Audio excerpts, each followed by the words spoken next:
Baik, berikut saya akan membuat miniatur kapal yang terbuat dari bahan-bahan sederhana. Bahan dan alat yang dapat kita gunakan yaitu, yang pertama bahan-bahannya adalah bambu. Kemudian alatnya penggaris, kemudian lem,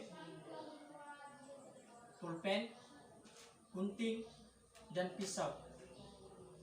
Berikut cara pembuatannya. Pertama-tama kita membentuk ini yang terbuat dari kulit bambu. Kemudian kita membentuk yang seperti lidi untuk dijadikan sebagai tangga-tangga dan juga variasi-variasi. Berikut cara pembuatannya. Pertama-tama kita harus rakit